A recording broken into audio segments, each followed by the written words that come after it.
तो हमने आपको लास्ट क्लास में ये बता दिया था कि प्लेसेंटा कैसे बनता है। प्लेसेंटा का फंक्शनिंग शायद ये मैंने नहीं बताया था आपको, मैंने वीडियो में बता दिया था। मैं बता रहा हूँ आपको, देखो जो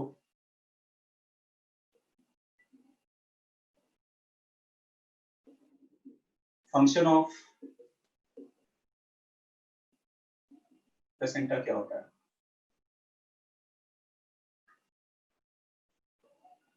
तो ये तो पता है तुम्हें कि जैसे मैंने बताया था आपको कि प्लेसेंटा एक इस तरह का बैरियर होता है और इस बैरियर के इस तरफ ये आपको पता है कि इसको अम्बिलिकल कॉर्ड कहते हैं और ये कॉर्ड जो होता है इसका कनेक्शन फिटस के बॉडी से होता है। जैसे मान लो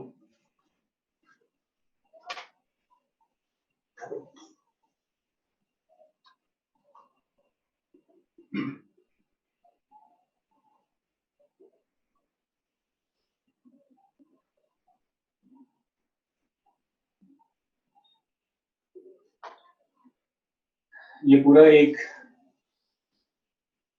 एमनियन का पार्ट है और आपको पता है कि ये पूरा जो स्ट्रक्चर इससे बनता है, देखो ये कोरियन होता है ना। इसे कहते हैं प्लेसेंटल बैरियर। और इसके दूसरी तरफ मैंने बताया था आपको कि जो यूट्राइन स्ट्रक्चर होता है, देखो जो यूट्रस का जो पार्ट होता है ये एंडोमेट्रियम का अगर पार्ट है मान लो, और मैंने बताया था आपको कि जो इसमें ब्लड है, ये मैंने बताया था ये क्या होता, इसे कहते हैं मैटरनल ब्लड। और मैंने बताया था कि ये जो अम्बिलिकल कॉर्ड होता है, अम्बिलिकल कॉर्ड, इसमें दो अम्बिलिकल आर्टरी होते हैं।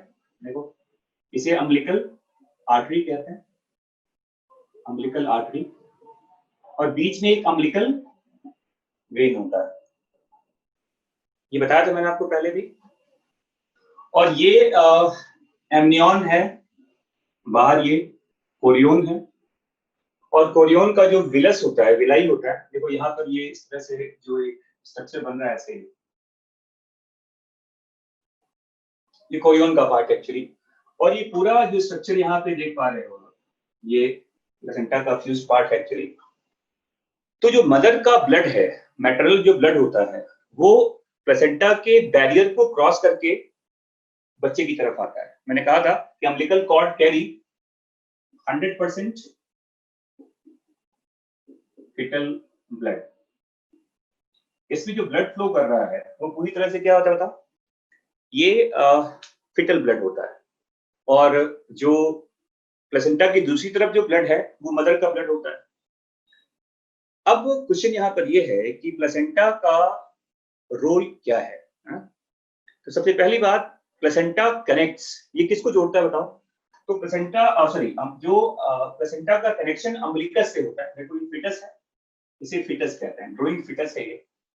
तो umbilical cord connect fetus to the placenta, और प्लेसेंटा एक फ्यूज्ड टिश्यू का ये पार्ट होता है, ये तो पता है आपको। अब अगर पूछा जाए फंक्शन क्या है प्लेसेंटा का, तो देखो सबसे पहली बात तो ये कि placenta act like as barrier, placenta act like as barrier. Even इसको आप सेलेक्टिव बैरियर कहते हैं, सेलेक्टिव बैरियर कहते हैं इसको, which prevent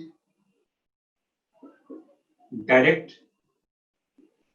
contact of maternal and fetal blood,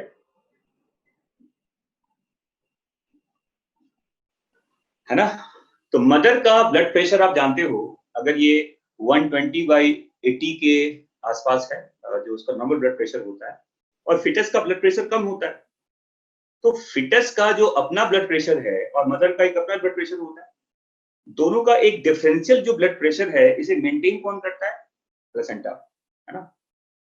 placenta blood के मिक्सिंग को रोकता है। Placenta prevent direct mixing of maternal and fetal blood, and that's why it also prevent any kind of problem that can be arises by the ABO blood group.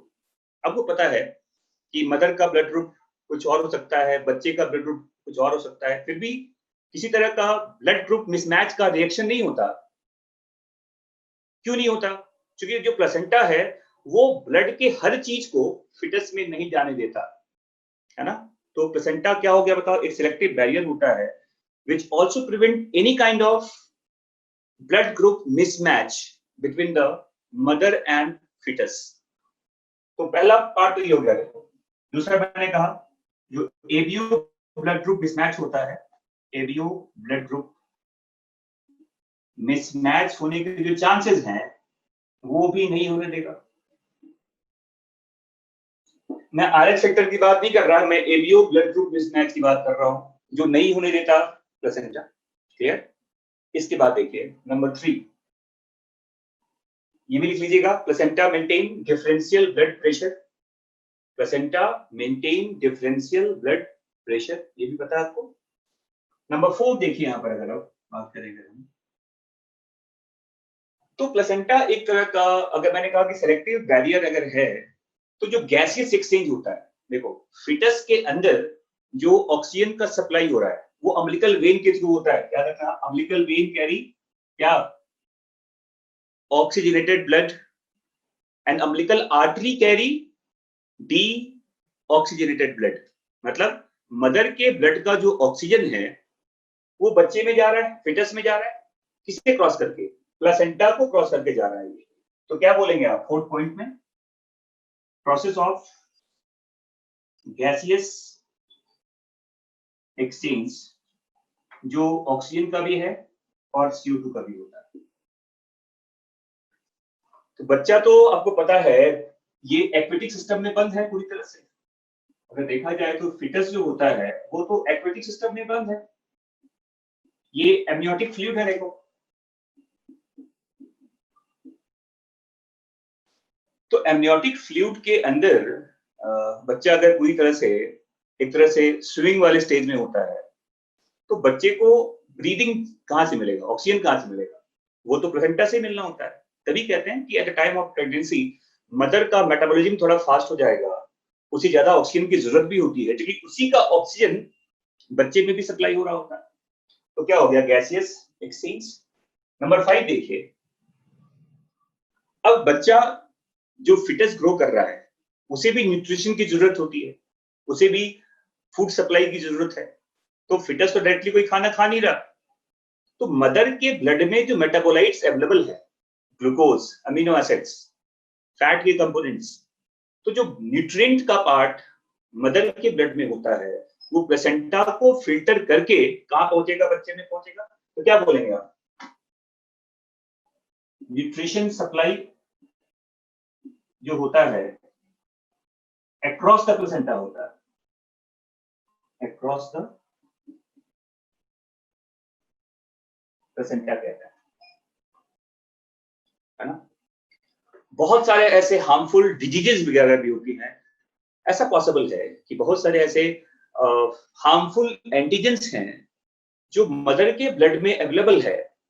कुछ बीमारियों का जो antigen होता है वो मदर से फिटस में transfer हो जाता है, लेकिन बहुत सारी ऐसी बीमारियां हैं जिसके एंटीजेंस, जिसके जो काउजिंग एजेंट्स हैं वो मदर के ब्लड में तो है लेकिन वो बच्चे में नहीं आ पाता क्योंकि प्लेसेंटा उसको रोकता है। तो placenta also prevent several kind of agents of harmful diseases to be get transferred from maternal blood to the fetus। तो ये डिजीज को भी रोकने का काम करता है ना। तो कह सकते हैं आप number 6, prevent transfer of many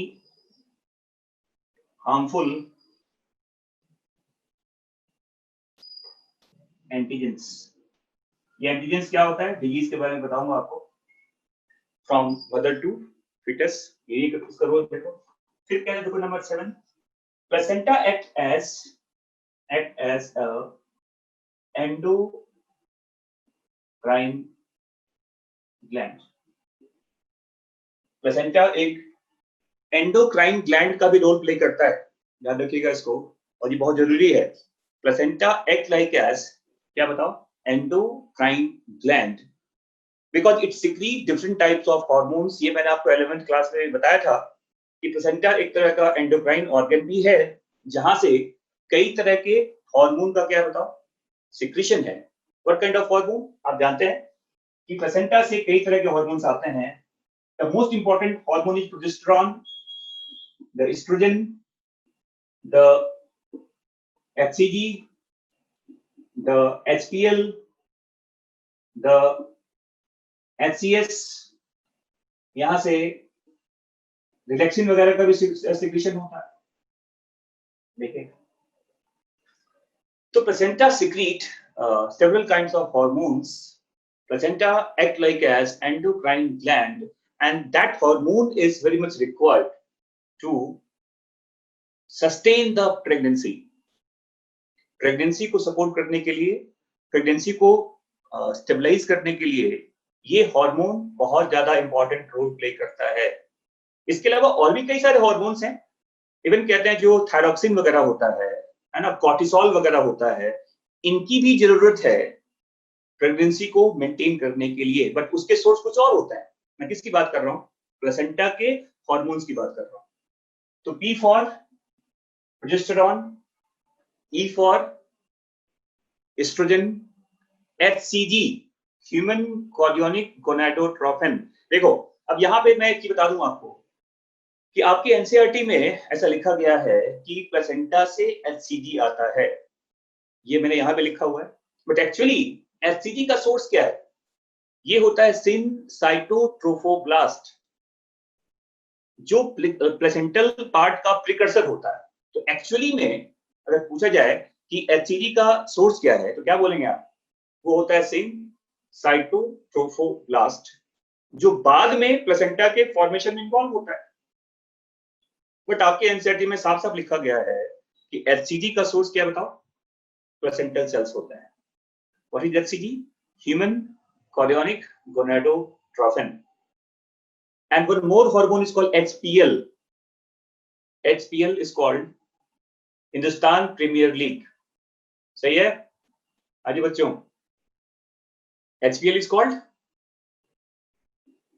क्या कहते हैं, इसे कहते हैं ह्यूमन प्लेसेंटल लैक्टोजन, क्या बोलते हैं इसको, human placental lactogen. And HCS is called human chorionic somatomammotrophine, human chorionic somatomammotrophine, and relaxin is also there. Although देखो रिलैक्सिन वगैरह बहुत ज्यादा इंपॉर्टेंट हार्मोन नहीं है, खासकर ह्यूमन बींग्स के एम्ब्रियोनिक डेवलपमेंट के टाइम पर, बट ये नाम याद रखिएगा, आपके एनसीईआरटी में लिखा हुआ है ना।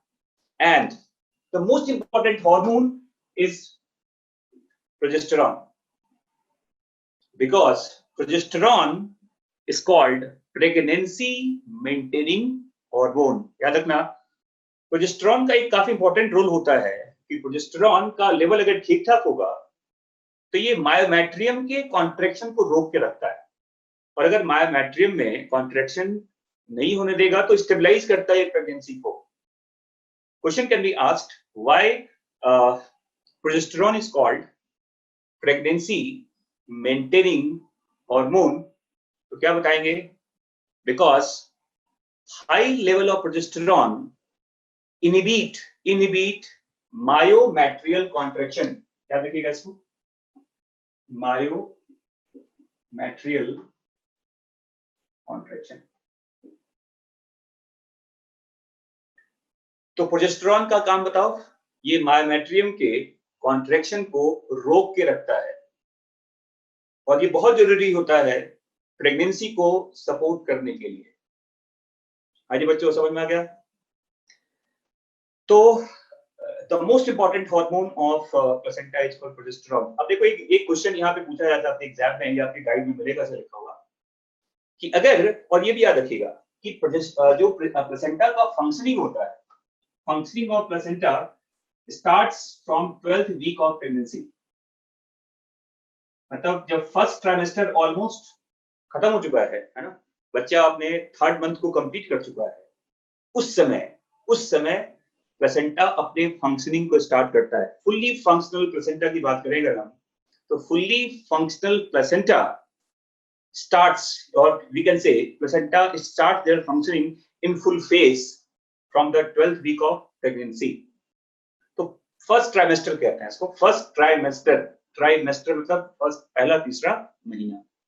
क्वेश्चन पूछा जाता है अगर कि पहले, अगर मान लो कि अगर फीमेल की बॉडी से हम ओवरी को रिमूव करते हैं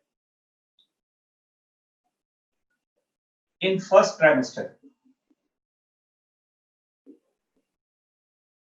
अगर पहले ट्राइमेस्टर में ओवरी को हटा दिया जाए तो क्या होगा? अगर पहले ट्राइमेस्टर में आपने ओवरी को रिमूव कर दिया तो क्या होगा बताओ? तो आपने कॉर्पस ल्यूटियम हटा दिया, और कॉर्पस ल्यूटियम अगर हट जाएगा तो प्रोजेस्टेरॉन कहां से आएगा?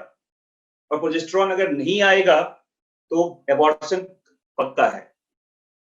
तो removal of ovary in the first trimester results in abortion.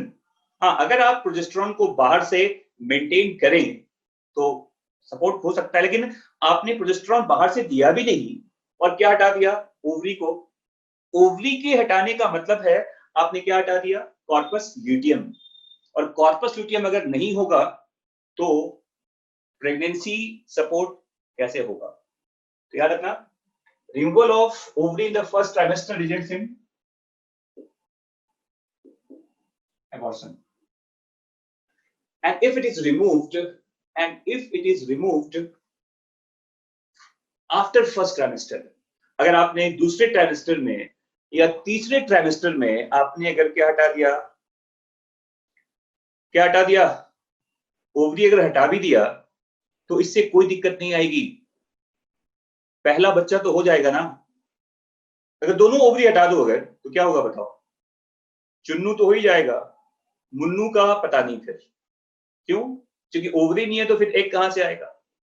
तो सेकेंड ट्राइमेस्टर में और थर्ड ट्राइमेस्टर में ओवरी के रिमूवल के बाद भी कोई दिक्कत नहीं है। हाजी बच्चों, समझ में आ गया? यस। फर्स्ट ट्राइमेस्टर के बाद प्रोजेस्टेरॉन कहां से आएगा बताओ? वो प्लेसेंटा से आ जाएगा। तो उस समय अब कॉर्पस ल्यूटियम की जरूरत नहीं है। That's clear? तो ये था आपका प्लेसेंटा एंड इट्स फंक्शनिंग। अब देखो, तुम्हारे बुक में ऐसा लिखा गया है कि प्लेसेंटा के हार्मोन्स के अलावा जो थायरॉक्सिन होता है, और भी शायद लिखा हुआ, देखो थायरॉक्सिन भी है, और कौन कौन से हार्मोन्स है? थायरॉक्सिन है, प्रोलैक्टिन वगैरह भी होता है। थायरॉक्सिन, प्रोलैक्टिन, इसका लेवल भी कई फोल्ड इंक्रीज करता है। मतलब प्रोलैक्टिन का लेवल भी इंक्रीज कर जाता है, थायरॉक्सिन भी इंक्रीज कर जाता है, और ये भी जरूरी होता है प्रेगनेंसी को सपोर्ट करने के लिए। तो ये भी आप ऐड कर लीजिएगा। Prolactin and thyroxine also required to maintain the pregnancy। लिखा हुआ एनसीईआरटी में कई फोल्ड ये हार्मोन्स वगैरह इंक्रीज करते हैं, और ये भी जरूरी होता है, क्या बताओ? प्रेगनेंसी के सपोर्ट के लिए। यस। तो ये सारी चीजें आप लिख लीजिएगा अपने नोटबुक में। क्लियर? यहां समझ में आ गया? अब मैं आपको बता रहा हूं कि अब ओवरऑल जो समराइज्ड पार्ट है, ऑर्गन्स कब बने, कैसे बने, उसका पूरी कहानी क्या है, ये समझिए अभी यहां पर। देखो, अब मैं बता रहा हूं आपको,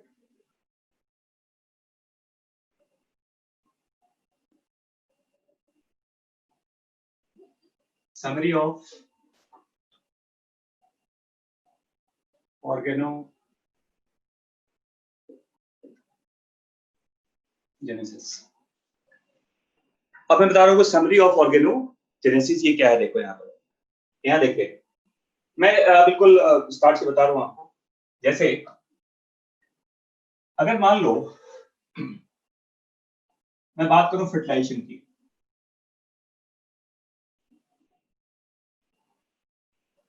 फर्टिलाइजेशन के 7 डेज के बाद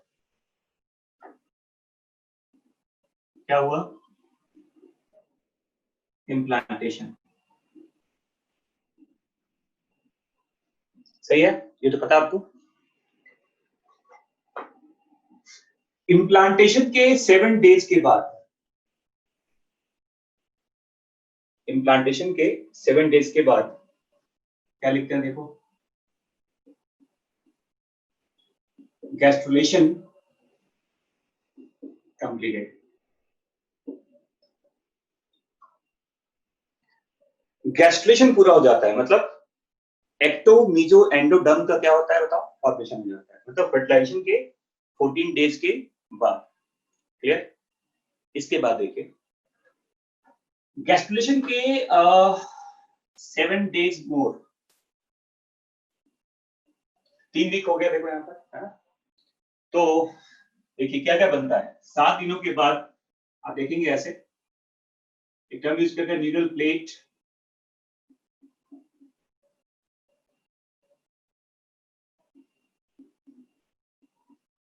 नोटोकॉर्ड get formed।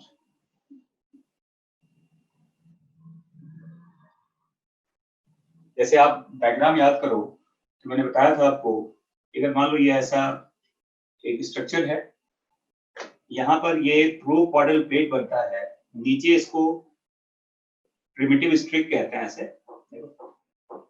ये है primitive streak,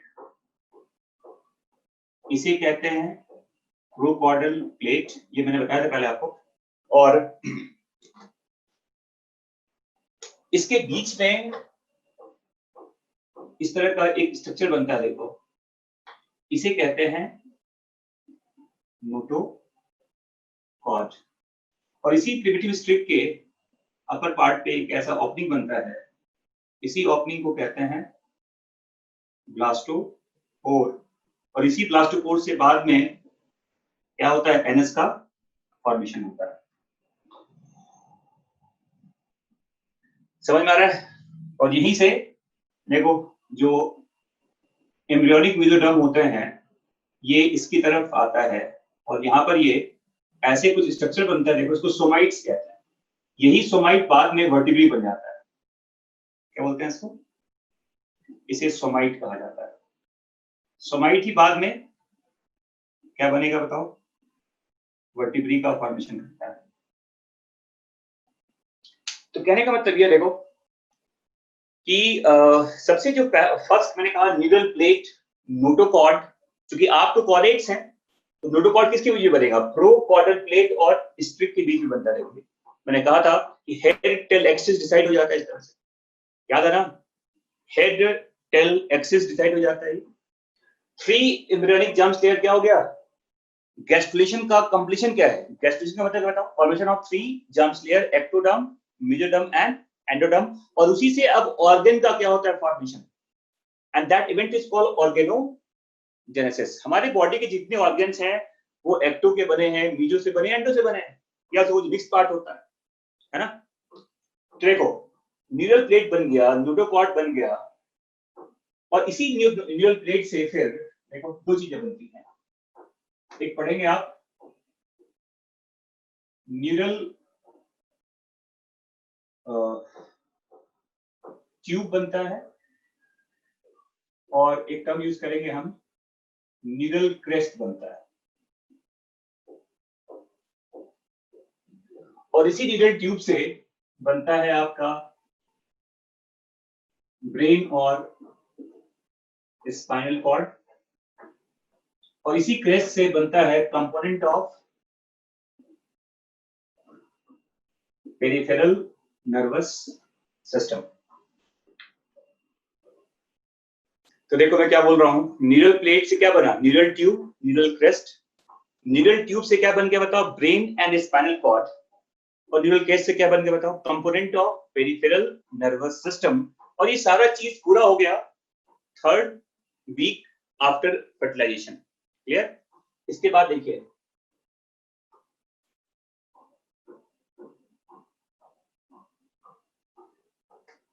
7 days more, almost 1 month complete हो गया। देखो, है ना? ऐसे लिखते हैं, heart and blood vessel get form. Heart और ब्लड वेसल्स का फॉर्मेशन क्या होता है? स्टार्ट हो जाता है। ऑल्दो जो फर्स्ट ऑर्गन है वो तो ब्रेन ही है आपका ना, और उसके बाद हार्ट एंड ब्लड वेसल्स की बात करते हैं। और देखो, हार्ट कल बन नहीं जाता। फर्स्ट मंथ ऑफ प्रेगनेंसी की बात करें अगर हम, हार्ट कल बन नहीं जाता। हार्ट में हार्ट बीट भी स्टार्ट हो जाता है। मतलब 1 मंथ कंप्लीट होते होते क्या हुआ, बच्चे का हार्ट बीट क्या हो गया? स्टार्ट हो जाता है। और ये पहला इंडिकेशन होता है बच्चे के लिविंग होने का। अगर प्रेगनेंसी हुआ है तो स्टेथोस्कोप से आप उसके दिल की आवाज को, मतलब हार्ट के साउंड को सुन भी सकते हैं, है ना? तो जो हार्ट का एक अपना जो साउंड होता है, that sound can be heard with the help of stethoscope after the completion of first month of pregnancy. ये आपके एनसीईआरटी में भी लिखा हुआ है कि 1 मंथ पूरा होते होते हार्ट बीट क्या होता है? स्टार्ट हो जाता है। और ये बच्चे के लाइव होने का, बच्चे के जीवित होने का ये एक शुभ संकेत भी है। क्लियर? हाँ जी। इसके बाद देखिए, 7 days more,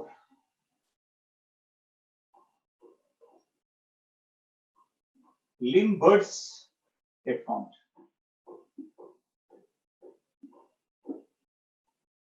जो उंगलियों के और पैरों के जो उंगलियों की जो निशान होता है कि जहां से बडिंग होगा, है ना, जहां से अब उंगलियां निकलेंगी, तो उसका पहले एक निशान सा बनता है, उसको लिम्ब बर्ड्स कहते हैं। ये 7 days के बाद, मतलब आप देखो, ये 5वां, अब 4th के बाद 5th वीक हो गया ना, है ना? इसके बाद देखिए, 7 दिन और लगा दीजिए, 7 days मोर, मतलब ये अब 6th वीक में पहुंच गया। तो आईज और ईयर इसका बनना स्टार्ट हो जाता है। Formation of eyes and year ये भी बन जाता है। इसके बाद देखिए, अगर मैं 7 दिन और लगा दूं इसमें, तो ये 7th वीक, 7th वाला पार्ट हो गया ना। तो 7th मतलब 7th वीक कंप्लीट होते होते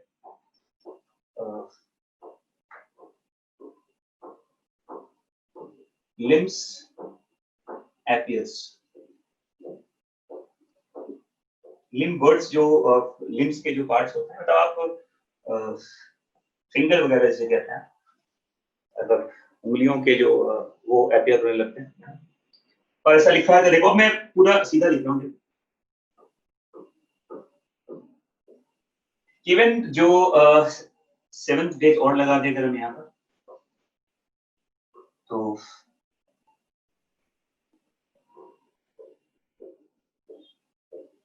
genital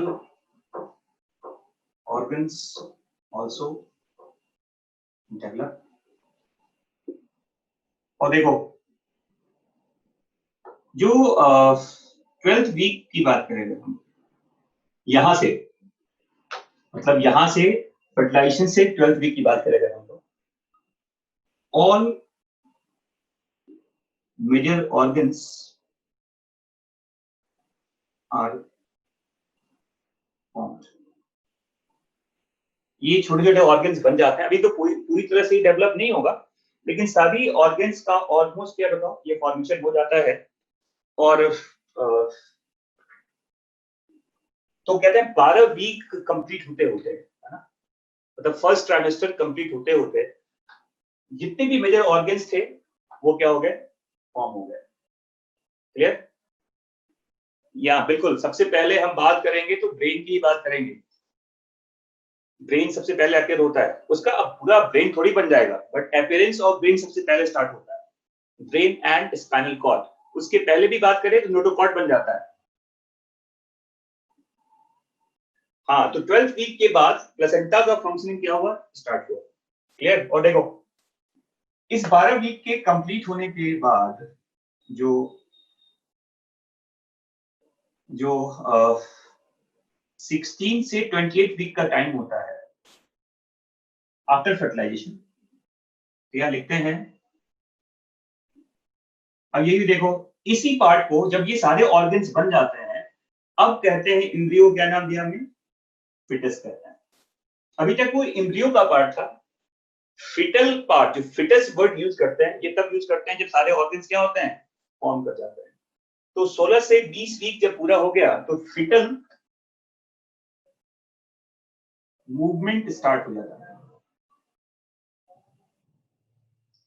मतलब बच्चे का जो एक प्रॉपर मूवमेंट है, बच्चा अपना हाथ पैर चलाना स्टार्ट करता है, and that movement can be felt by mother. ये देखा जाता है कि बच्चे का प्रॉपर जो मूवमेंट है वो बहुत जरूरी है। अगर इस टाइम में देखो 16 से 20 वीक का जो टाइम है, अगर इस टाइम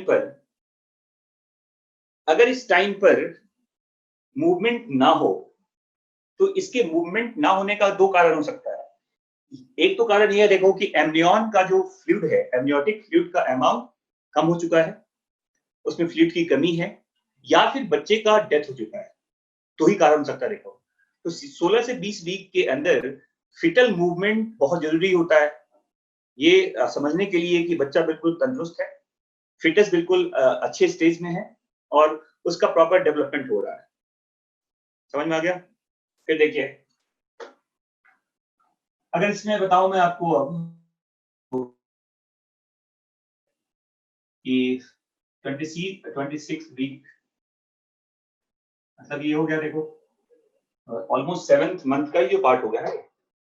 देखिए ऐसा लिखा हुआ है एनसीईआरटी में, तो ये ऐसे कर लो 24 से 26 वीक का जो पार्ट होता है ना, तो इसमें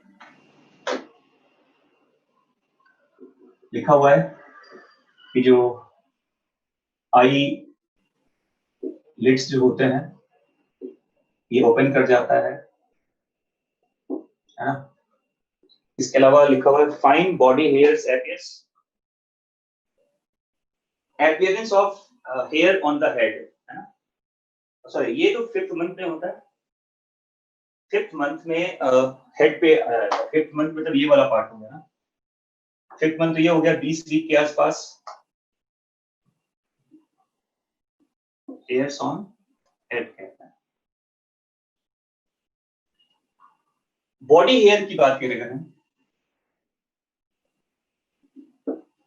आईलिड क्या हो गया बताओ, खुल जाता है ना। बच्चे का जो आंख है, कहते हैं बच्चे का आंख फूट गया, फूटने का मतलब क्या है, आईलिड जो अभी तक बंद था वो क्या हो गया, ओपन हो जाता है, बॉडी हेयर्स अपीयर हो जाते हैं, और आई लैशेस बन जाते हैं। आईलिड्स खुल गए और क्या बन गया बताओ, आई लैशेस भी फॉर्म कर जाता है। ठीक है, अब ये सब हो चुका है, तो ये ऑलमोस्ट क्या हो गया बताओ, अगर देखा जाए तो 7th मंथ ऑलमोस्ट कंप्लीशन है ये। और फिर ऐसा लिखा था, देखो ये सब होने के बाद जो 38 वीक की बात करें, अब देखो यहाँ पर थोड़ा सा डिफरेंस क्या आता है। देखो कि अगर आप मेंस्ट्रुअल साइकिल की बात करें अगर, तो अगर मैं स्टार्ट करूं यहां से, देखो ये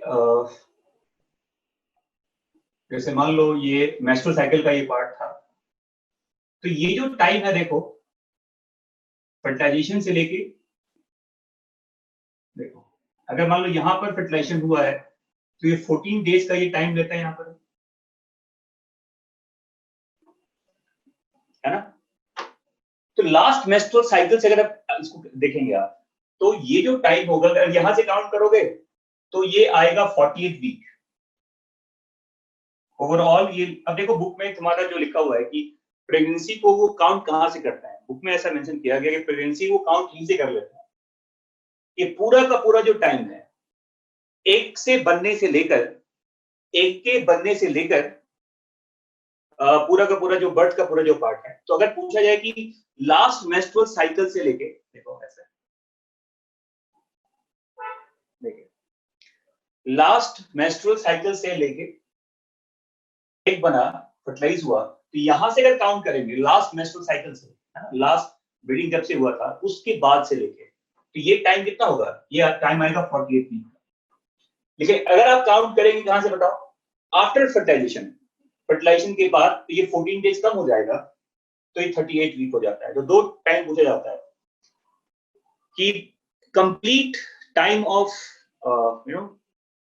ह्यूमन फिटल प्रेगनेंसी की बात करें अगर हम, तो from the last menstrual cycle, from the last menstrual bleeding, तो ये होगा 40 वीक हो जाता है ना। But if you count from after fertilization, तो 2 वीक कम हो जाएगा, तो ये टाइम आता है 266 डेज। देखो दो लिखा जाता है इसमें, या तो 280 लिखा होगा या 266 लिखा जाता है। 280 कहां से, from the last menstrual bleeding, और 266 कहां से बताओ, आफ्टर द फर्टिलाइजेशन। ये समझ में आ गया आपको क्वेश्चन, या ये पूछे आपके गाइड में मिलेगा लिखा हुआ कि लास्ट मेंस्ट्रुअल साइकिल से बताओ, नहीं समझ में आया ये, लास्ट मेंस्ट्रुअल ब्लीडिंग जब से हुआ तो कितना हो जाएगा 280 डेज, और आफ्टर फर्टिलाइजेशन कितना होगा 266 डेज। सबको क्लियर है ये? हाँ जी। अब बताओ, जब ये 38 वीक पूरा हो गया तो क्या स्टार्ट हुआ, इवेंट ऑफ पार्चुलेशन। अब क्या हुआ बताओ, ये सब कुछ होने के बाद, मतलब अब फिटस फुल्ली डेवलप, अब कितना इंपॉर्टेंट पार्ट है कि इस टाइम तक, देखो जब ये 3rd वीक कंप्लीट हो जाता है, देखो ये 3रा वीक कंप्लीट हुआ था उसका, इस समय जो बच्चा होता है केवल 2 मिलीमीटर इसका पूरा लेंथ है, देखो, और ये कंप्लीट होने के बाद 38 वीक पूरा होने के बाद इस समय जो लेंथ है उसका वो 240 मिलीमीटर का होता है, लेंथ की बात करें हेड टू टेल तक, सही है ना। तो अब हम क्या पढ़ेंगे, द इवेंट ऑफ पार्चुलेशन, ठीक है ना। चलिए, ये आपके एनसीईआरटी में भी ये टाइम लिखा हुआ है, थोड़ा सा मैंने इसको स्टार्ट से बताया कैसे कैसे पूरा इवेंट होता है ये। तो और एक चीज बता दूं मैं आपको कि जितने भी बॉडी के ऑर्गन्स हैं, ये बनता कहां से है, या तो एक्टोडर्म से बनता है, मीजो से बनता है, और एंडो से बनता है। अब कौन सा ऑर्गन किस जगह से बना है, ऑल्दो आपके एनसीईआरटी में नहीं है, मैं क्लास के बाद आपके ग्रुप पे एक फोटो डालूंगा, उसमें देख लीजिएगा कि कुछ समराइज्ड पार्ट है वो कि हमारे बॉडी के, बट जनरली क्या है, अगर मैं जनरलाइज कहूं आपको, तो आपके बॉडी का most of the sensory organs है ना, most of the sensory system की बात करें, नर्वस सिस्टम की बात करें, ये सब कहां से बनता है बताओ, इनका फॉर्मेशन कहां से होता है, एक्टोडर्म से होता है। नर्वस सिस्टम, सेंसरी ऑर्गन्स का maximum part, not all, maximally ये बनता है कहां से बताओ, एक्टोडर्म से। ब्लड, बोन, मसल्स है ना, एड्रिनल कॉर्टेक्स, ये सब कहां से बनता है बताओ, ये सब आता है मेसोडर्म से। तो बोन्स का पार्ट, मसल्स का पार्ट, कार्टिलेज का पार्ट, लिम्फ का पार्ट, ये कहां से आएगा बताओ, मीजो से आता है। और मोस्ट ऑफ द जो हमारे बॉडी के विसरा होता है, हमारा लीवर है, हमारा जो most of the endocrine glands कहते हैं, एलिमेंट्री कैनाल की लाइनिंग होती है, ये सब कहां से आता है, एंडोडर्म से। तो कौन सा चीज कहां से आता है, इसका मैं एक समराइज पार्ट आपको आपके ग्रुप पे डाल दूंगा क्लास के बाद, आप उसको वहां देख लीजिए। बट ये समझ में आ गया कि ऑर्गन्स का जो बनना है ये रैंडमली नहीं होता, ये सीक्वेंशियली होता है, धीरे धीरे चीजें डेवलप होती है।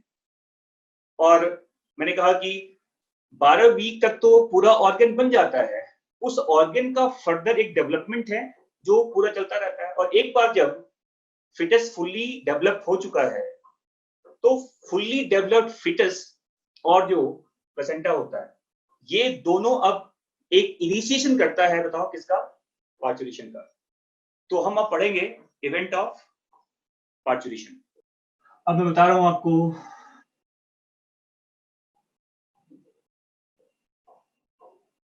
पार्चुरेशन क्या होता है। सिंपली इसे कहते हैं बर्थ प्रोसेस।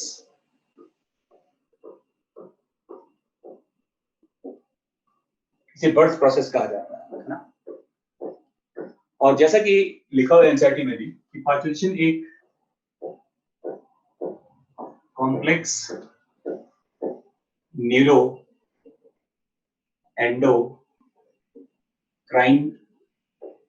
मैकेनिज्म होता है। नर्वस सिस्टम, एंडोक्राइन सिस्टम दोनों का इसमें पार्टिसिपेशन है। और याद रखिएगा कि पार्चुरेशन का जो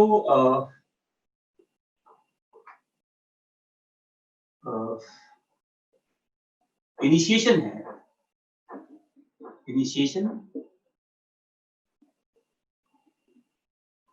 ये बाय या सिग्नल कहते हैं।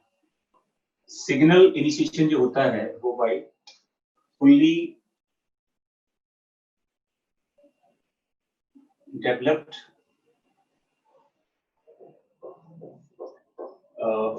फिटस प्लस प्लेसेंटा दोनों से आता है।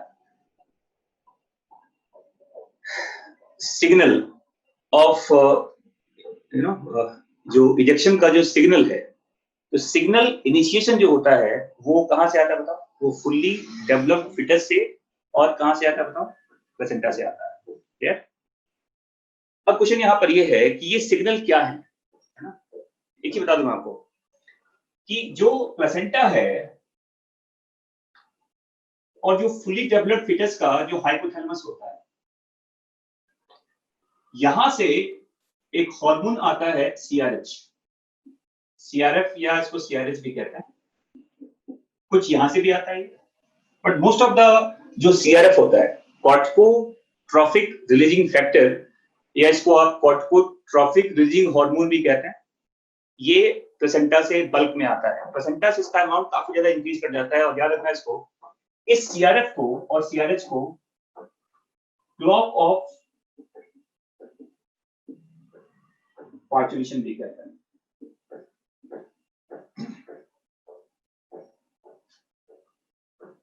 क्या कहता हूं? Clock of parturition. बच्चे का जो बाहर आने का जो पूरा एक ड्यूरेशन है, जो टाइम है, इसको डिसाइड कौन करता है? ये हार्मोन। ये एनसीईआरटी में लिखा हुआ नहीं है, बट याद रखिएगा इसको, कॉर्टिकोट्रॉफिक रिलीजिंग फैक्टर, इसी का दूसरा नाम कॉर्टिकोट्रॉफिक रिलीजिंग हार्मोन भी कहते हैं। इसे क्लॉक ऑफ पार्चुरेशन कहा जाता है। जब तक इसका लेवल ज्यादा नहीं आएगा ऊपर, पार्चुरेशन का इनिशिएशन पॉसिबल नहीं है। समझ में आ रहा है? जो फिटस का जो बाहर आने का जो रिफ्लेक्सेस वगैरह आता है वो यहीं से क्रिएट होता है ना? तो फुल्ली डेवलप्ड फिटस और उसका हाइपोथैलेमस और प्लेसेंटा दोनों से क्या रिलीज हुआ? सीआरएफ। इसे क्या कहते हैं? क्लॉक ऑफ पार्चुरेशन कहा जाता है। और याद रखिएगा कि इस सीआरएफ और सीआरएच की वजह से this hormone acts on fetal, देखिए एक्चुअली देखो ऐसा, फिटल जो पिट्यूटरी होता है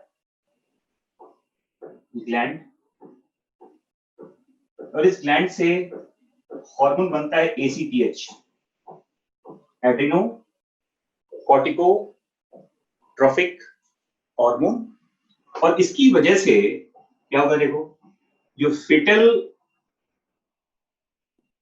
एड्रिनल कॉर्टेक्स है, यहां से रिलीज होगा एक हार्मोन से कहते हैं कॉर्टिसोल। क्या कहते हैं? कॉर्टिसोल। ठीक है? ये जो कॉर्टिसोल है, इस कॉर्टिसोल की वजह से क्या होगा? देखो, जो मैटरनल ब्लड होता है, मैटरनल ब्लड में ई का अमाउंट बढ़ जाता है और पी का अमाउंट कम होने लगता है। वैसे एक चीज बता दूं मैं आपको, ये बहुत इंपॉर्टेंट चीज बता रहा हूं मैं आपको, समझिए आप। अगर मान लो एक ग्राफ ऐसा बना रहा हूं मैं आपको, देखिए, और यहां हमने लिखा हुआ मंथ 1, 5, 7, 7, यहाँ लिख दिया 8 और यहाँ लिख दिया हमने 9, और ये हार्मोन है, मान लो हार्मोन का लेवल लिखा हमने यहाँ पर। तो देखिए यहाँ पर अगर आप कंपेयर करेंगे तो एस्ट्रोजन का लेवल देखोगे, अगर मैं बताऊं आपको कि एस्ट्रोजन का लेवल कॉन्टिन्यूसली देखो ऐसे बढ़ता चला जाता है,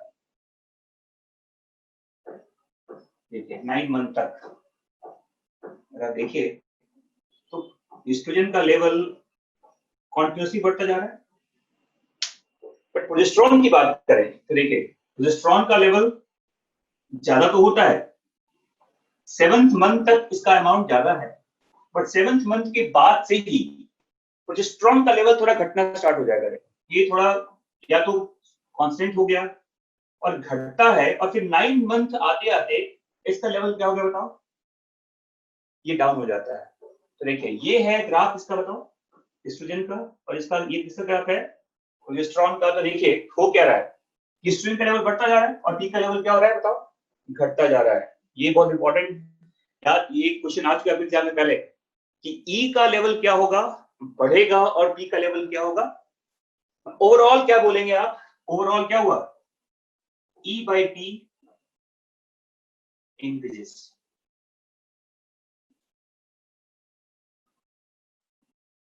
सही है। और देखो अब इसकी वजह से क्या क्या हुआ, ई बढ़ने की वजह से और पी के घटने की वजह से क्या होता है देखो। तो पहली बात तो ये कि ई अगर बढ़ेगा तो इसकी वजह से क्या क्या हो देखो। तो फर्स्ट कहते हैं development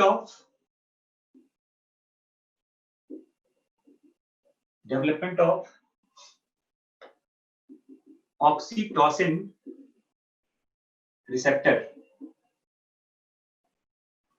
in myometrium.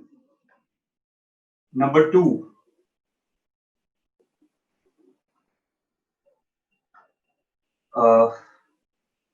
more gap junction in myometrium. Number 3, uterine tissues secrete prostaglandins। और एक प्रोजेस्टेरॉन अगर कम हुआ है तो इसकी वजह से एक और क्या आ गया बताओ, प्रोजेस्टेरॉन भी कम हो गया। तो मैं क्या बोल रहा हूं कि ई बाई पी के ज्यादा होने की वजह से क्या क्या हुआ, अरे एड्रेनोकॉर्टिकोट्रोफिक हार्मोन एसीटीएच पिट्यूटरी से नहीं आता, ये एक आदमी सब खा पका गया तुम लोग क्या। एसीटीएच कोई किसी कंट्री का क्या तुम्हें नाम लग रहा है क्या, ये मतलब तुम लोग इतने बेवकूफ तो नहीं हो कि ए फॉर यहाँ एप्पल तो होगा नहीं। एक आदमी का एंडोक्राइन याद ही नहीं है। अरे एड्रेनोकॉर्टिकोट्रोफिक हार्मोन कहते हैं एसीटीएच, एक बार 11th का एंडोक्राइन पढ़ लेना खोलकर।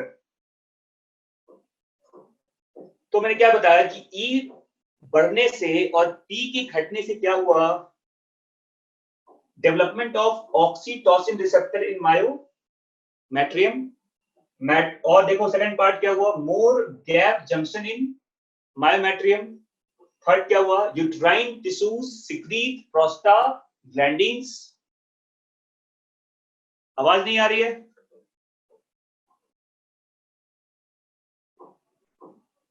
हाँ जी आवाज नहीं आ रही है, हाँ आ रही है ना, ठीक है चलिए यहां देखिए, uterine tissues secrete prostaglandins and, मैंने कहा कि प्रोजेस्टेरॉन अगर कम होगा तो क्या स्टार्ट होगा बताओ, माइल्ड यूट्राइन कॉन्ट्रैक्शन। यूट्रस में अब स्लो कॉन्ट्रैक्शन क्या होगा, स्टार्ट होगा। समझ में आ रहा है? What is gap junction? ये लो एक और आया गैप जंक्शन। अब ये आपको 11th क्लास का जो एंडोक्राइन जो मैंने एपिथेलिया पढ़ाया था, वो उसमें गैप जंक्शन नहीं बताया गया था आपको? यहाँ देखे तो माइल्ड यूट्राइन कॉन्ट्रैक्शन स्टार्ट हो जाता है, और इसी कॉन्ट्रैक्शन को याद रखिएगा, माइल्ड यूट्राइन कॉन्ट्रैक्शन के होते ही इसे कहते हैं फिटल इजेक्शन रिफ्लेक्स कहा जाता है इसको। तो फिटल इजेक्शन रिफ्लेक्स का जो पहला पॉइंट मैंने बताया आपको, इस रिफ्लेक्स का इनिशिएशन ये तो हो गया था यहां से देखो, बट कॉन्ट्रैक्शन को ही कहते हैं क्या बताओ? माइल्ड कॉन्ट्रैक्शन को क्या बोलते हैं? फिटल इजेक्शन रिफ्लेक्स कहा जाता है। ये आपके एनसीईआरटी में भी लिखा हुआ है। अब देखो, एक बार जब फिटल इजेक्शन रिफ्लेक्स स्टार्ट हो गया और लेबर कहते हैं लेबर इनिशिएटेड, लेबर स्टार्टेड, जो बर्थ पेन होता है वो स्टार्ट हो गया। लेबर कहते हैं बर्थ पेन जिसे कहते हैं, लेबर पेन जो होता है बर्थ पेन जिसे कहते हैं, वो स्टार्ट हो जाता है यहाँ पर। मतलब अब ये हॉस्पिटल जाने का टाइम हो चुका है, ठीक है ना? तो वो हल्का हल्का जो दर्द है यूट्रस के कॉन्ट्रैक्शन से इनिशिएट हुआ, और एक्चुअली क्या है देखो, जैसे ही फिटल इजेक्शन रिफ्लेक्स स्टार्ट हुआ माइल्ड यूट्राइन कॉन्ट्रैक्शन की वजह से, अब याद रखना कि माइल्ड यूट्राइन कॉन्ट्रैक्शन की वजह से जो फिटल इजेक्शन रिफ्लेक्स आया, उसकी वजह से मैटरनल पिट्यूटरी से बहुत ज्यादा अमाउंट में अब धीरे धीरे क्या रिलीज होगा। देखो मैं क्या बोल रहा हूं, मैं इसके आगे चल रहा हूं, देखिए यहाँ पर ऐसे देखिए, fetal ejection reflex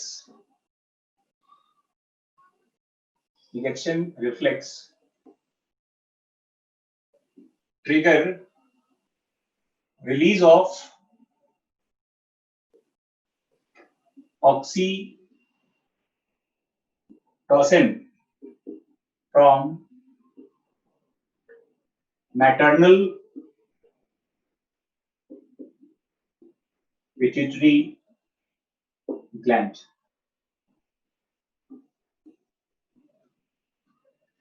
fetal ejection reflex trigger release of क्या बताओ, ऑक्सीटोसिन फ्रॉम कहां से?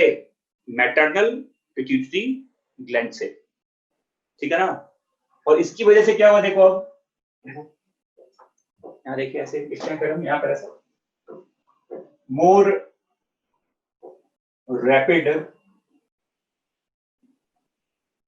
contraction of uterine myometrium, क्योंकि इसके रिसेप्टर्स पहले यहां बन चुके हैं देखो, है ना? तो ऑक्सीटोसिन की वजह से मायोमेट्रियम में क्या होगा, और तेज कॉन्ट्रैक्शन आता है। और याद रखना ये इंपॉर्टेंट पार्ट है, देखो अगर आप देखेंगे ऐसे ग्राफ में कि अगर मैं बताऊं, एक ग्राफ में बता रहा हूं, देखो अगर मैं लिखूं strength of contraction, strength of क्या, कॉन्ट्रैक्शन, और यहां लिखा हमने लेवल ऑफ ऑक्सीटोसिन।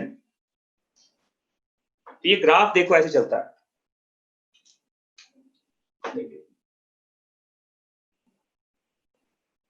दोनों बढ़ता है। जितना ज्यादा कॉन्ट्रैक्शन होगा यूट्रस के मायोमेट्रियम का, उतना ज्यादा ही रिलीज क्या है बताओ, ऑक्सीटोसिन का। और ये एक क्या है बताओ, इसको पॉजिटिव फीडबैक कहा जाता है, इसे पॉजिटिव फीडबैक मैकेनिज्म कहते हैं। ये इंपॉर्टेंट पार्ट है। आप देखिए, आपने सुना भी होगा या आपने कभी देखा भी होगा कि लिवर पेन का इंटेंसिटी जो होता है ये बढ़ता चला जाता है एक्चुअली। जो यूट्रस का जो एक पीरियोडिक कॉन्ट्रैक्शन का फेज आता है, पहले थोड़ा स्लो होता है, बहुत रैपिड हो जाता है बाद में। कहने का मतलब ये है कि जितना ज्यादा यूट्रस के मायोमेट्रियम में कॉन्ट्रैक्शन आएगा, उतना ज्यादा क्या रिलीज होगा? ऑक्सीटोसिन। जितना ऑक्सीटोसिन आएगा, उतना ज्यादा तेज कॉन्ट्रैक्शन भी होगा, दोनों बढ़ता है। And this is called positive feedback action. More contraction results in more release of oxytocin, and more oxytocin results in more rapid contraction of myometrium. तो देखो ये ग्राफ समझ में आ रहा है आपको? ये ग्राफ समझ में आ गया ना? स्ट्रेंथ ऑफ कॉन्ट्रैक्शन लिया है और क्या लिया बताओ? लेवल ऑफ ऑक्सीटोसिन, दोनों बढ़ रहा है। क्लियर? और एक लिमिट के बाद, एक समय के बाद ऑक्सीटोसिन का लेवल इतना ज्यादा हो जाएगा कि एक तो कहते हैं एब्डोमिनल कॉन्ट्रैक्शन भी होता है, एक सिनर्जिस्टिक इफेक्ट होता है। देखो एक ऐसा टर्म लिखते हैं, देखिए सिनर्जिस्टिक कॉन्ट्रैक्शन होता है, कॉन्ट्रैक्शन ऑफ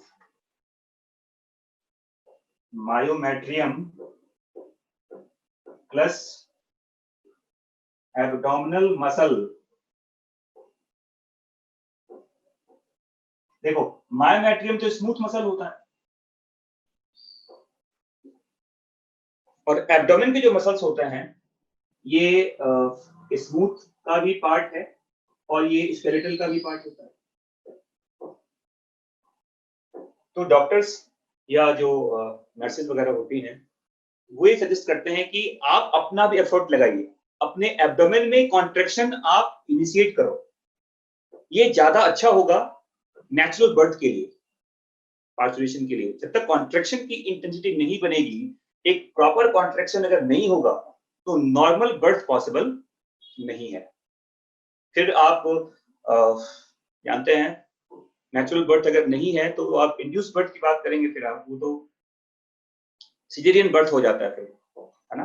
लेकिन नेचुरल बर्थ होने के लिए मायोमेट्रियम का एक प्रॉपर कॉन्ट्रैक्शन और एब्डोमेन के मसल्स का कॉन्ट्रैक्शन, इन दोनों का एक साइनर्जिस्टिक एक्शन है। देखो क्या लिखा है, synergistic contraction of myometrium plus abdominal muscle results in expulsion of fetus। मतलब बच्चे को एक्सपेल किया जाता है बाहर की तरफ, तो बर्थ कैनाल से बाहर आएगा। समझ में आ रहा है? तो ये जो पॉइंट है, अब देखो ये जो पूरा लेबर मैंने बताया आपको, लेबर फेज होता है, ये 3 फेज में डिवाइड करते हैं इसको। डायलेशन फेज होता है, एक्सपल्सन फेज होता है, और फिर पोस्ट बर्थ फेज भी होता है। पहले इसको समझ, ये समझ में आ गया आप लोगों को कि हार्मोन्स का क्या रोल होता है इसमें?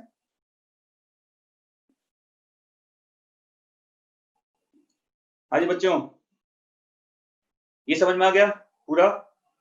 How hormones coordinates the birth process, बहुत इंपॉर्टेंट है, याद रखिएगा इसको।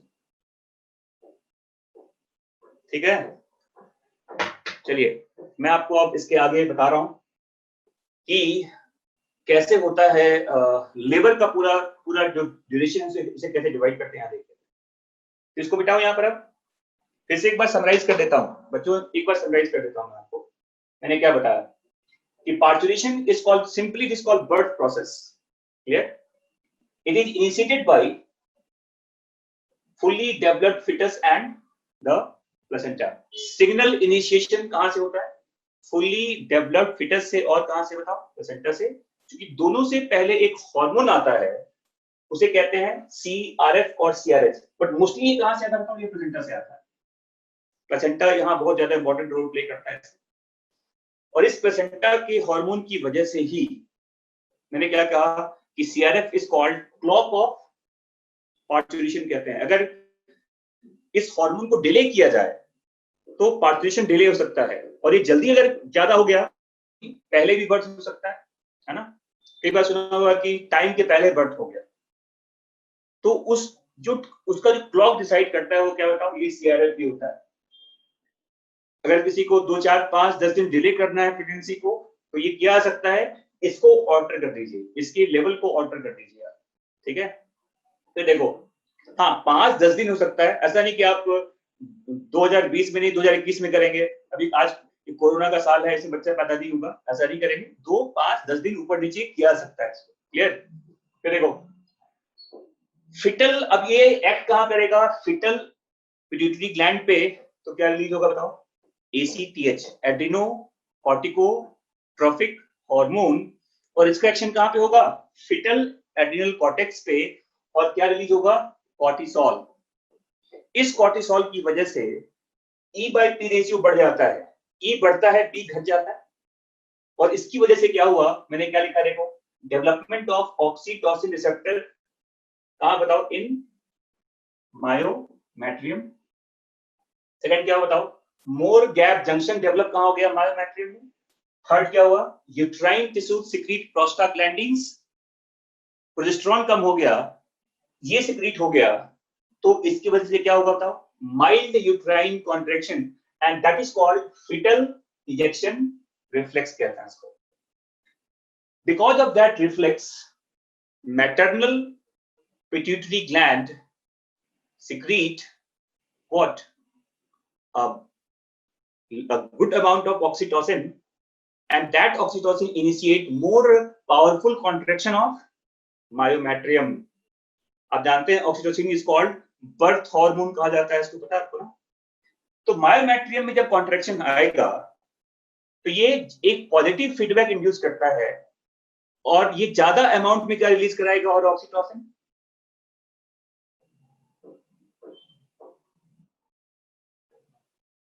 अच्छा बताओ, बच्चा 9 महीने का होगा, 7 महीने बाहर आ गया तो अनहेल्दी बच्चा नहीं होगा? अरे बॉडी का पूरा पार्ट डेवलप तो नहीं हुआ ना अभी, और ये कोई नॉर्मल प्रोसेस थोड़ी होता है। एक बच्चा जो 9 मंथ में पैदा होकर बाहर आ रहा है और 7th मंथ में बाहर आ गया तो पहलवान तो नहीं होगा ना वो। Yes, labour inducing hormone oxytocin को ही कहा जाता है ना? और ऑक्सीटोसिन की वजह से जितना कॉन्ट्रैक्शन तेज आएगा उतना ज्यादा ये बनता है, तो मैंने कहा ये पॉजिटिव फीडबैक होता है। कई बार अगर ये लेबर पेन बहुत ज्यादा ना आए तो डॉक्टर इंड्यूस करते हैं ऑक्सीटोसिन का इंजेक्शन, ताकि वो पेन बनना चाहिए, और ये लिवर पेन अगर नहीं आएगा तो यूट्रस में कॉन्ट्रैक्शन नहीं आएगा, और यूट्रस में कॉन्ट्रैक्शन अगर नहीं आएगा तो लेट आने का मतलब क्या है? 9 महीने का बच्चा 12 महीने में थोड़ी आएगा। ऐसा सुना है कि एक फीमेल ने 10 महीने के बाद बच्चे को बर्थ किया? अरे 9 मंथ +-5 होता है, पहले बच्चा होता है, लेट नहीं होता है कि कल का, आज का वीडियो कल देख लेंगे।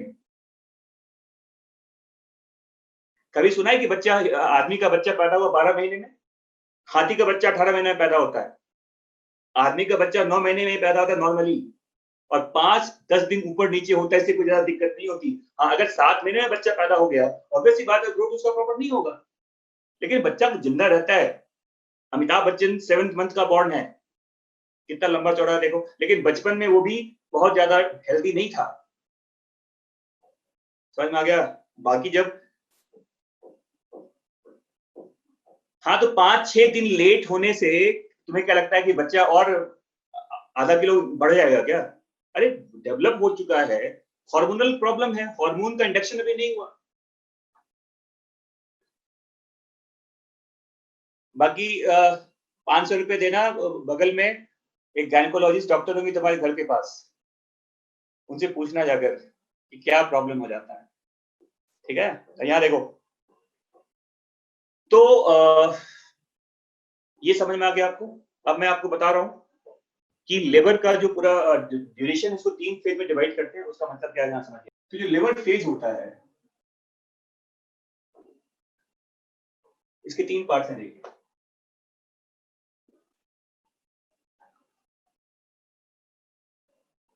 एक कहते हैं डायलेशन फेज, दूसरा एक्सपल्सन फेज होता है,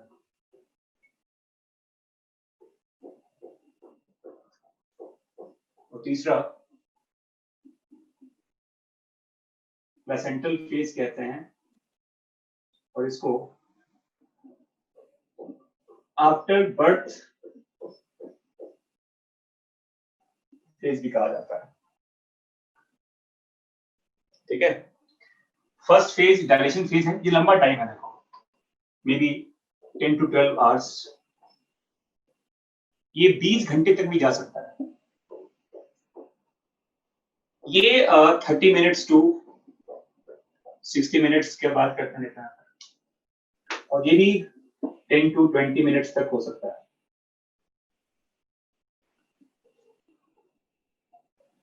तो पहला तो डायलेशन फेज है। इस फेज में क्या होता है देखो, इसमें क्या क्या होता है देखिए, यहीं पर माइल्ड कॉन्ट्रैक्शन स्टार्ट हो गया ना, माइल्ड कॉन्ट्रैक्शन जो स्टार्ट होता है डायलेशन फेज कहते हैं इसको। इसमें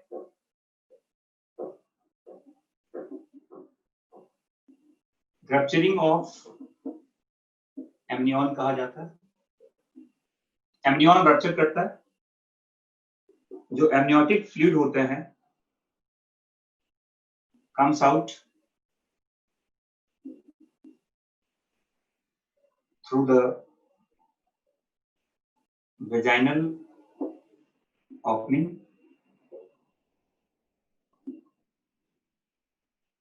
ठीक है। और इसमें क्या बताओ, माइल्ड यूट्राइन कॉन्ट्रैक्शन कहते हैं। ऐसा लिखते हैं कि यूट्रस के मसल्स में हाइपोक्सिया डेवलप हो जाता है। ब्लड जब नैरो होगा, ब्लड जब नैरो हो जाता है तो ऑक्सीजन की सप्लाई थोड़ी कम हो जाती है। तो माइल्ड यूट्राइन कॉन्ट्रैक्शन या जो लिवर पेन थोड़ा भी माइल्ड हो रहा है, माइल्ड लिवर पेन कहते हैं, बहुत ज्यादा भी दर्द नहीं हो रहा है, माइल्ड लिवर पेन है, वो बेसिकली यूट्रस के मसल्स के हाइपोक्सिया की वजह से होता है, ठीक है ना। माइल्ड पेन कहते हैं, माइल्ड लिवर पेन होता है इसमें, जो धीरे धीरे बढ़ता है ना, जो धीरे धीरे बढ़ता जाएगा। इसके अलावा देखो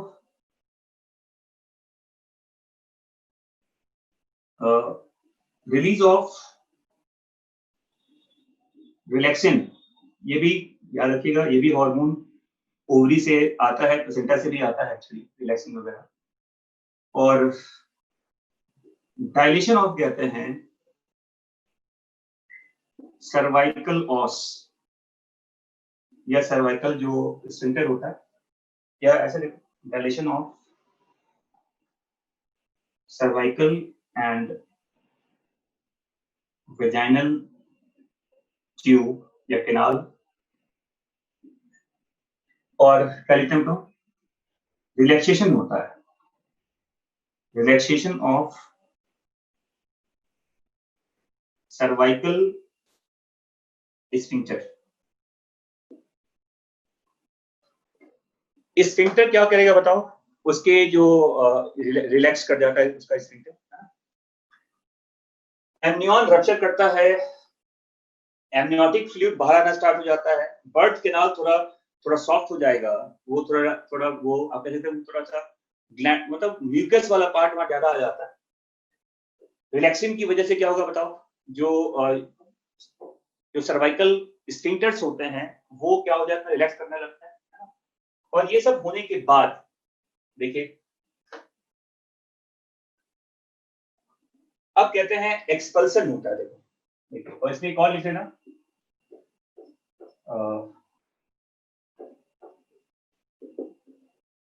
डायलेशन ऑफ लिखा सर्विक्स। सर्विक्स काफी ज्यादा ओपन हो जाता है ना, जो अभी तक बहुत नैरो था वो वाइडली ओपन हो जाता है।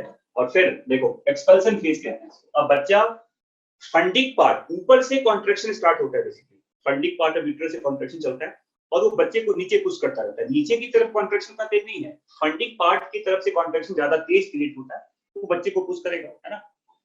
And that is called expulsion phase. ये 30 से 60 मिनट तक होता है। और इसमें कहते हैं देखो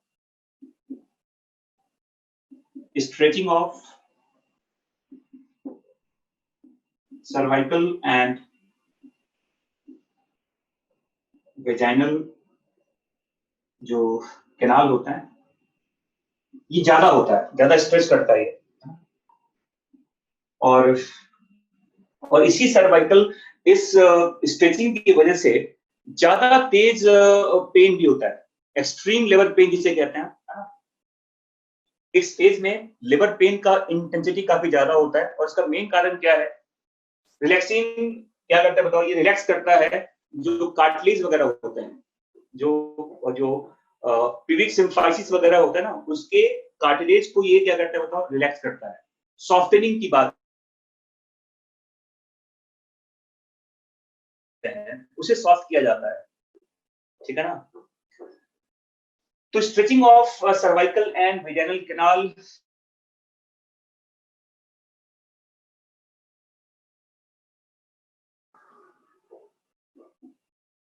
pushes out from their head part। बच्चे का हेड पार्ट पहले बाहर आता है, और एक बार हेड पार्ट थोड़ा बाहर आ गया तो उसको डॉक्टर एक अपना भी फोर्स, अपना भी एक मैकेनिकल फोर्स, या उसको थोड़ा सा माइल्डली बाहर पुश भी किया सकता है। और अब बच्चे का पार्ट, बॉडी का पार्ट, बच्चा बाहर आ चुका है, बच्चा बाहर आ चुका है, उसके अम्बिलिकल कॉर्ड को कट कर दिया जाता है और उसको कपड़े में लपेट कर जिसे देना है नानी दादी को दे दिया जाएगा। तो बच्चा तो बाहर आ चुका है, लेकिन अभी भी जो प्लेसेंटा का जो अटैचमेंट था एंडोमेट्रियम के साथ, या एंडोमेट्रियम का पार्ट जो होता है, वो पूरी तरह से अभी जो प्लेसेंटा के फॉर्मेशन में इन्वॉल्व हुआ था वो अभी बाहर एक्सपेल्ड नहीं हुआ। उसके लिए फिर से अभी यूट्रस के मसल्स में क्या बताऊं, कॉन्ट्रैक्शन आता है, उसे प्लेसेंटल फेज कहते हैं एक्चुअली, ये बर्थ के बाद होता है। तो इसमें क्या था बताओ, एक्सपल्सन ऑफ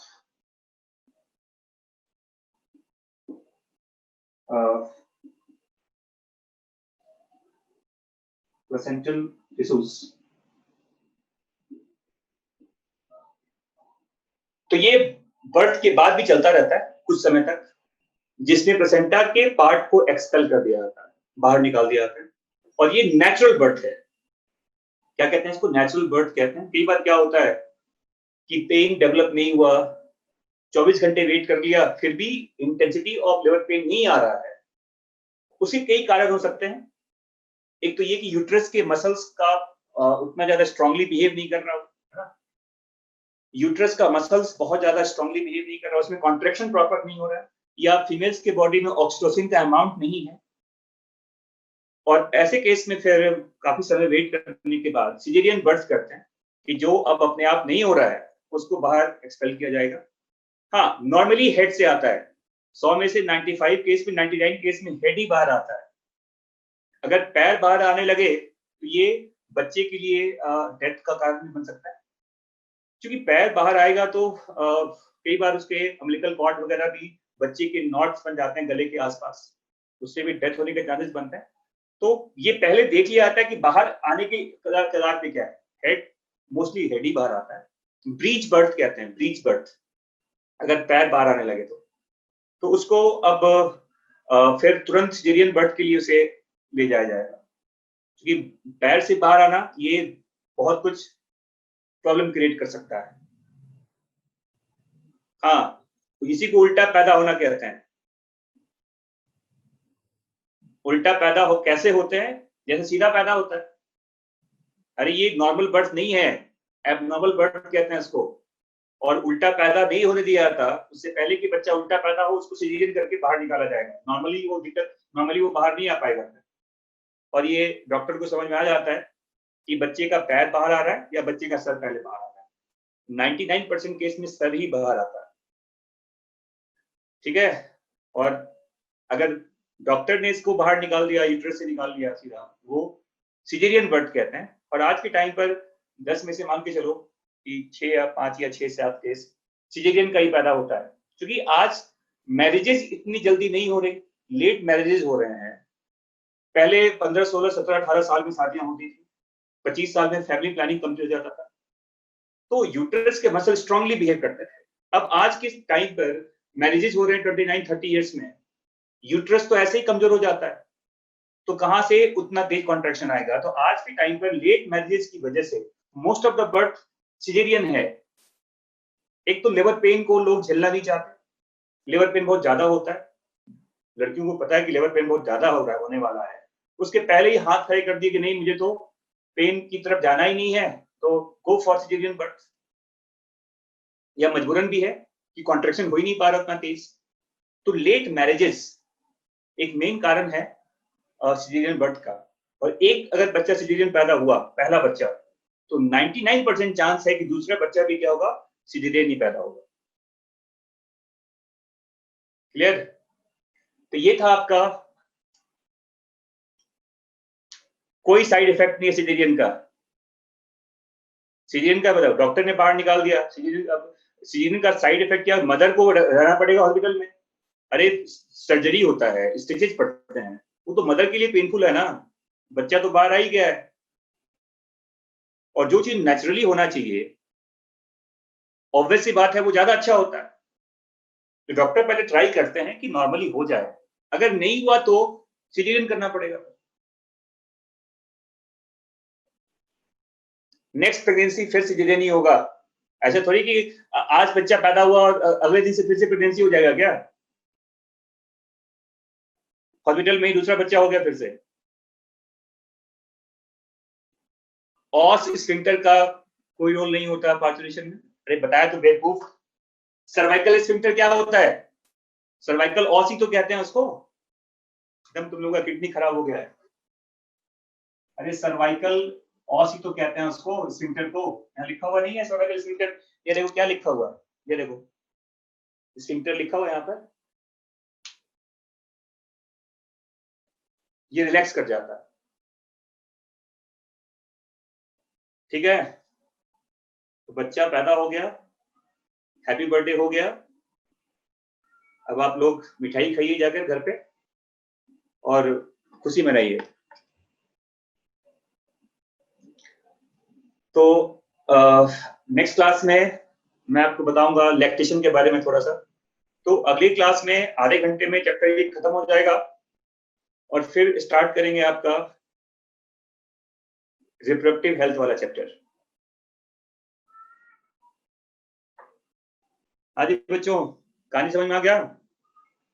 हैप्पी बर्थडे हो गया ना? तो हैप्पी बर्थडे के बाद बच्चे को लैक्टेशन के लिए भी लैक्टेशन होगा फिर अगली क्लास में।